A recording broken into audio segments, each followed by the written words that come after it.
Okay. Yeah. We're ready to go. It's on. Is everybody here for me? Never a dull moment. Welcome to Never a Dull Moment. Welcome to Never a Dull Moment. I am Greg Blythe, and recently it was pointed out by one of the viewers of the show that they went back on an old video called How to Sharpen on a Budget, and they didn't think that I really sharpened on a budget. There were some things in there they thought I could have done without, and I agreed that they were not wrong. So we're gonna shoot knife sharpening on a budget. So we have a very inexpensive knife. A lot of you might have inexpensive knives. This knife was $15 and change. It's on another show where I showed their receipt. It was purchased by at a knife store, a Bed Bath and something, and we won't really go into finish this. Kitchen and Kitchen bathroom and they sell knives and kitchen bath stuff. Yeah, so anyway, and then we got the most inexpensive good stone that you could get, which is a king, not the hyper king, just the regular king stone. You can find this on the internet from $29 up to $74, depending on who's selling it on Amazon or which store you go to. I will put links in the description for you. And the stone itself is in here. We will cut to some video that we've already shown. We had this stone soaking. So for those of you who are new to stones, a stone is a rectangular object that has abrasive material glued together with an adhesive, and it makes a brick.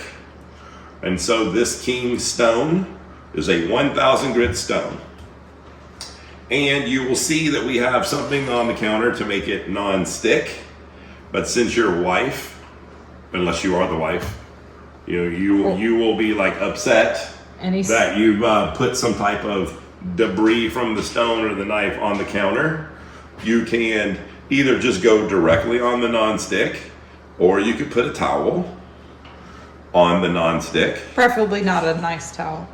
Yeah, like this is, And our goal is to make it so the stone doesn't move. I will point out, in case you end up buying like a small stone, you need some clearance for your knuckles. So that way when your hand's going through, you have some clearance space. So we have an inexpensive knife, we have an inexpensive stone, but it is a good stone. And like I said earlier, we had it soaking, and I'm cutting to the footage where you see why. So in the footage that you're watching right now, you can see that the stone is porous. It is absorbing water. You're seeing bubbles, happening. You let the stone soak until the bubbles stop, and you definitely want to keep the stone wet the entire time you're sharpening. So we don't necessarily need this container full of water anymore. And then the last thing you'll see is we have a belt. Traditional leather belt. You can use denim, you can use jeans, you can use cardboard. But this is going to be for a stropping technique. So I'm going to show you how to sharpen a knife without even stropping, just stropping on the stone. And then this will be one extra step. So this is about as budget as you could get. You could even try to do this without the material for slipping. You're just going to find that the stone slides on the counter. It will be a little bit aggravating. So if you're new to sharpening, what is the goal? The knife itself has two different sides. Your traditional knives that we're used to have a 50-50 bevel, and what that means is there is an angle on both sides coming together. Right now, if your knife is dull, you're going to actually think that the knife is kind of ballooned out like this. It's kind of round, it's not sharp, and we need to make triangles on each side. So the point of this triangle is called the apex. Excuse me. The South Carolina pollen has gotten the best of my allergies. And so what we're going to do is we're going to take this knife, we're going to put some water on the stone, and we are going to rub the knife onto the stone at an angle. So my wife is going to try to get the angle. We're looking for what we believe is 15 degrees. Sorry for the weird mic thing. So if you don't know what 15 degrees is, then either get 3 pennies and stack them and lay the knife down and let them sit on the pennies so you get a feeling. Make sure you remove the pennies before you start sharpening. Or get a matchbook. The matchbook wedge is perfectly in there, and that'll let you know the angle. And again, you'll need to remove the matchbook before you sharpen. You can see that this stone just drinks water. So we want some hydration as we begin to move the knife back and forth. Okay, so from a higher angle, what we're going to do is show you. I can't sharpen the entire knife on the stone at once. So there's only one part of the knife touching the stone at any given time. So I am going to put the knife down flat, get my angle, make contact with the very front of the knife, put my fingers on the flat part of the knife. If I put my fingers kind of half on, half off, I do risk cutting myself, and I risk wearing my fingers because I'm rubbing it on the abrasive. So I want to take these fingers and push that direction, and I'm pushing the knife forward. And then imagine that the knife is just sliding back. Okay, so imagine this motion, but imagine that I let the fingers come back along for the ride. So I'm going to push and let them ride. And then once I've surfed these two fingers in the pushing motion, I'm pushing that way. This is called edge trailing. The edge is behind, so it is trailing. So I'm pushing edge trailing, going forward, riding back, forward, riding back, forward. That is 3 strokes in this area. I'm going to move my fingers. Okay, so I'm going to 1, 2, 3. 1, ride back, 2, ride back, 3, ride back. Move my fingers. 1, 2, 3. 1, 2, 3.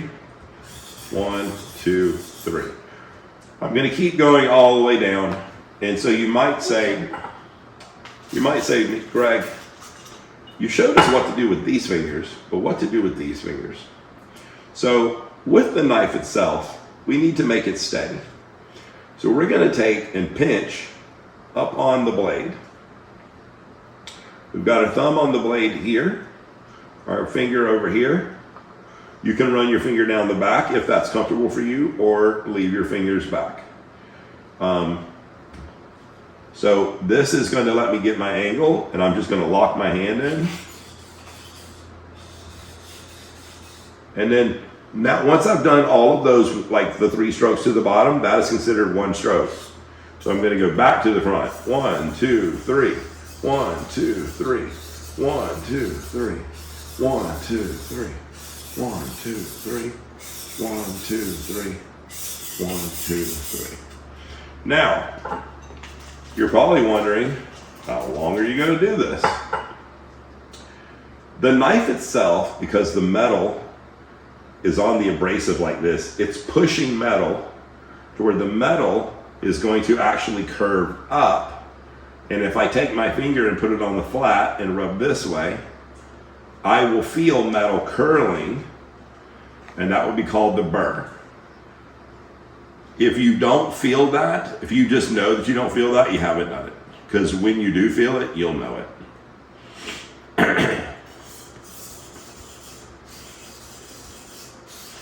Now you can see on the stone itself, there is some dark color in the water that is on the stone.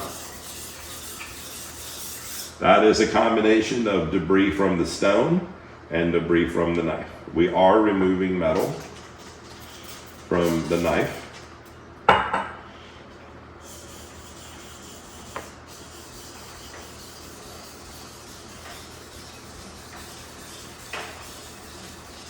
It does take some practice to move at this type of pace. You might look like this. Yeah, and I was trying to show both hands, just kind of really from this other angle.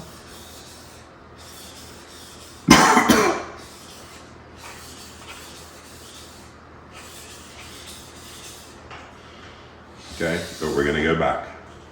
So depending on the quality of the knife, like a really higher quality knife, you will find will get the burr faster. And then inexpensive steel, sometimes it can be hard to get it, and that has to do with the metallurgy, the makeup. We won't get into that today. But you're also going to notice that I try to use the entire stone. We are pressing into the adhesive, and we are removing part of the stone as we remove metal, which is causing a ditch. So if you continue to do that, the stone will dish and it won't be even. So you might see me over on this part of the stone. You might see me up in here. You might see me down here. But try to do long, continuous strokes. Get the most out of your energy. Now, you could be down at the bottom and you can start going backwards the other way. You don't necessarily have to go all the way to the tip.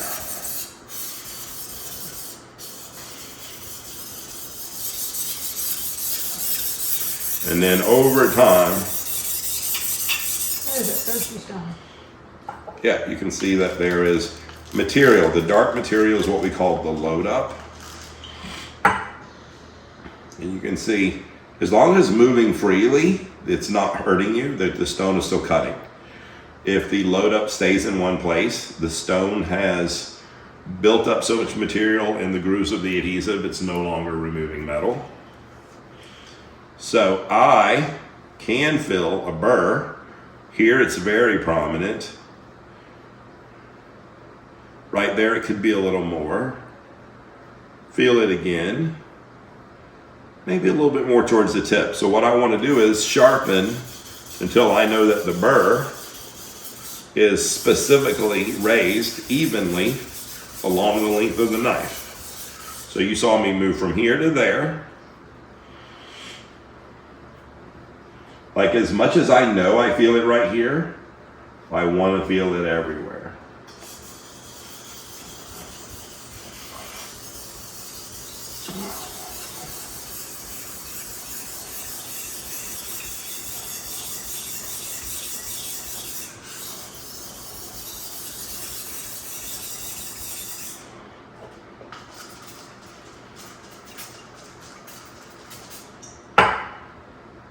Now, if for some reason the stone loaded up so much that you could not get this free, what you can do, this is another part of the budget, is you can purchase something that looks like this, comes like this, and as you rub it. And unless you can read that, you don't know what that is. So this is a rust eraser. And you can see that as it gets used over time, those square edges go away. So imagine that this is an abrasive, like an eraser. And as you rub on the stone, it will free the material. There are other things that remove this on the stone. They cost a little bit more. Rust erasers are not generally made for this type of work. There are other products called Nagaras.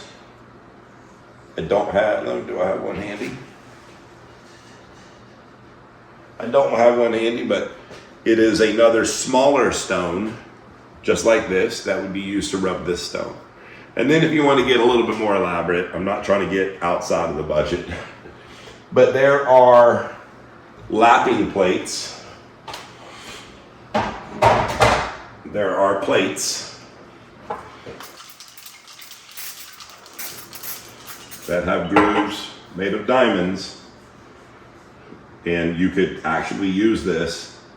It's been used on another stone and rub on that and it would remove this material. But that is a change in the budget. Mm-hmm. So the rust eraser that I shared with you, I think you can get 2 of them for like $13 and change. Again, you can find them on Amazon. I'll definitely put a link in the description. So let's continue sharpening the knife. Right now the stone has done great. It hasn't loaded up. We definitely feel burr all the way down. I would like a little bit more right on the tip.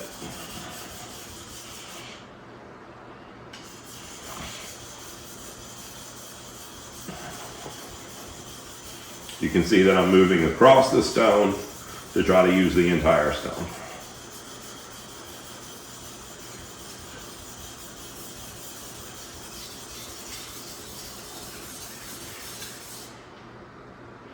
Nice. And here's what I was saying earlier. You will know, okay? You will completely know when you've made the burr. You just will. I mean, it's hard to be like, wow, I can just tell it metal's again. And so you have a choice. I'm going to ask you to go ahead and learn to flip the knife over. Okay? Some people keep the knife in the same hand and they flip the knife over in the same hand and then they drag the knife towards them. This is not wrong. You would have to raise the knife up to get your 15 degrees, push your fingers towards your belly so that way it stays edge trailing, and I'm pulling it towards me. So whether you go 1, 2, 3, 1, 2, 3, 1, 2, 3, 1, 2, 3, 1, 2, 3, you could also do a sweeping motion. Or if you're new to sharpening, go ahead and flip it. Get your fingers right, get your angle. If you need your finger down the back to stabilize,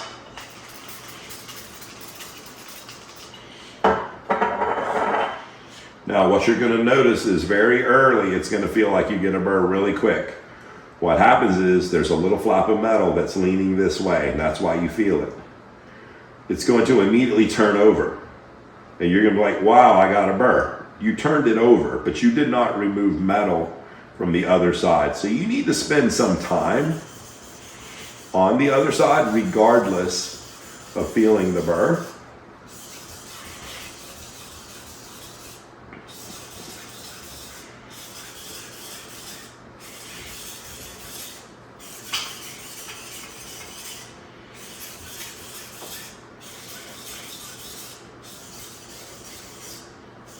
This could easily be your Sunday morning, late morning thing you do before you cook your Sunday dinner.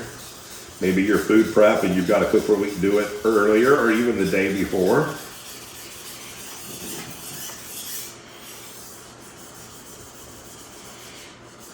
You're going to take the knife to cut through food, which isn't really so damaging, but the knife is going to go through the food into a cutting board. It's going to cause the edge, which is half the thickness of a human hair, to hit into the board and start to turn under. And then you really need to hone the edge. If you have a ceramic or metal honing rod, you can do it that way, but you could just as easily do it on the stone, and you could easily just do strokes like that to kind of hone the edge. But if I go like this, I already feel like a massive burr. I remember I need to make sure that I remove enough metal on the other side, because why would I spend so much time on one side and not on the other? And then I really only kind of sharpened and flattened one side.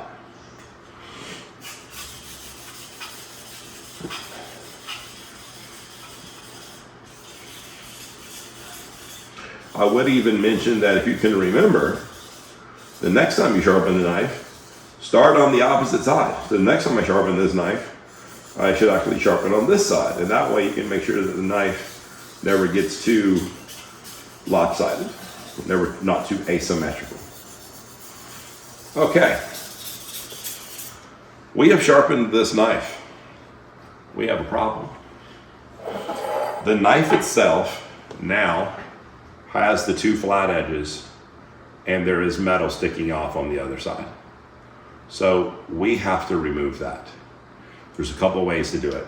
One, we can take the edge of this knife, we're going to do the opposite of what you saw earlier, and we are going to pick the knife up with the edge into the stone.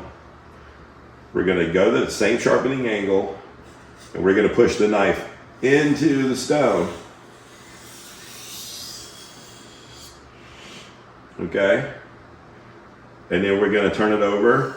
Now the edge is into the stone and it's coming this direction. This is called edge leading strokes. And this is to help tear away the burr, which is just hanging on.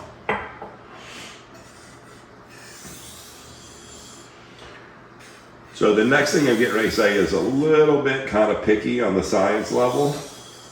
If it is an inexpensive knife, chances are it's a soft knife. and softer knives need this angle that we're doing, the stropping, what technique it's called.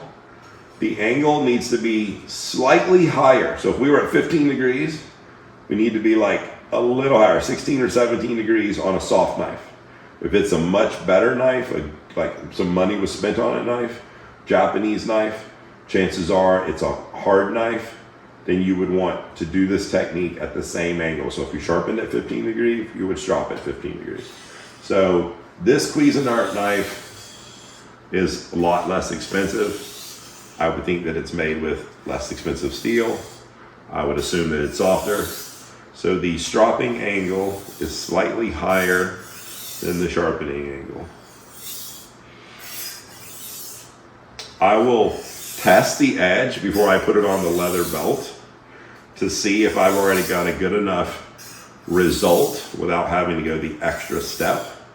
Then that would be the cheapest possible version of sharpening on a budget. $15 knife on a $30 stone with some water on it.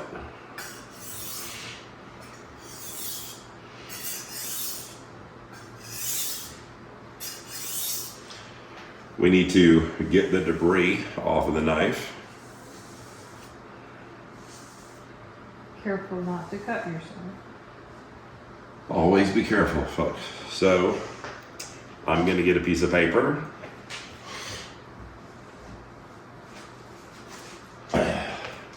So we have the leather in case, but let's just see if we manage to make this knife.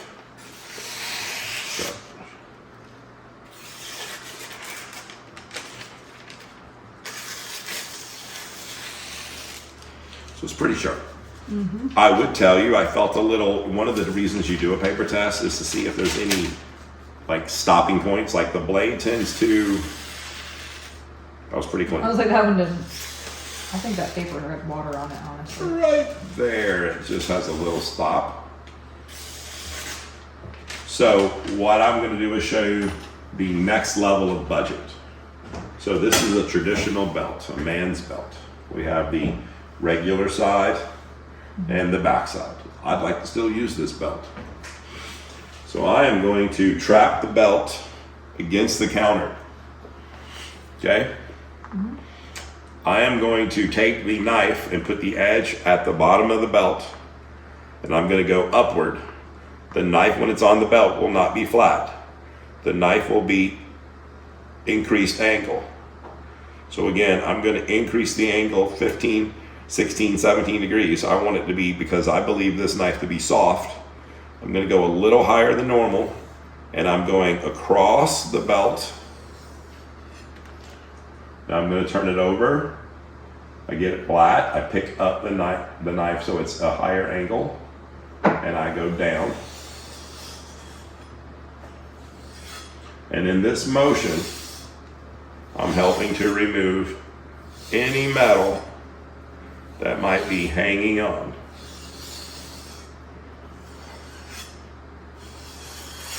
I'm trying to make sure I got the full length of the knife taken care of.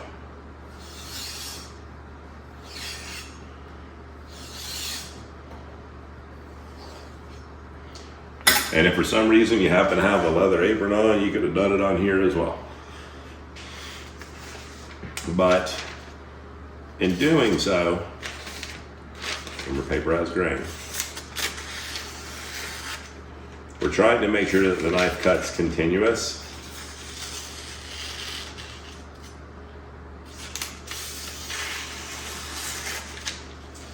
Let me get another piece of paper here. I will tell you, it is very hard to sharpen a knife close to a bolster. If you have a knife that has a bolster, it's hard to get the stone in the corners.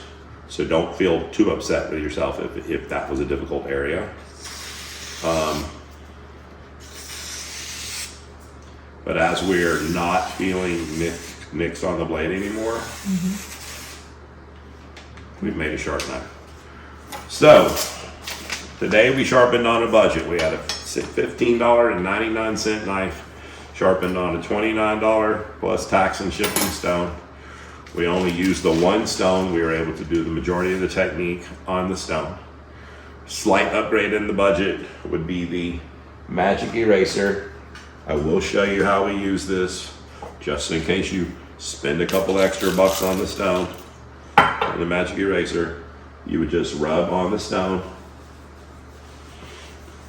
and it would free up the debris so the stone cuts well. Okay.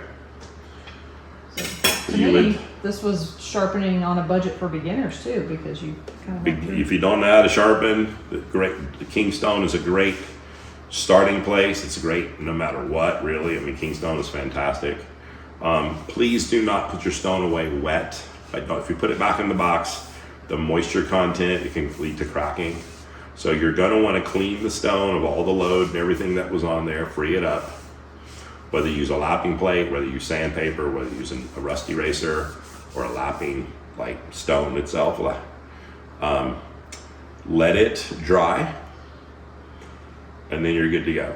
Just remember for a second before you put this in food to go ahead and wash the blade with soap and water so you don't take any metal or adhesive material into your food.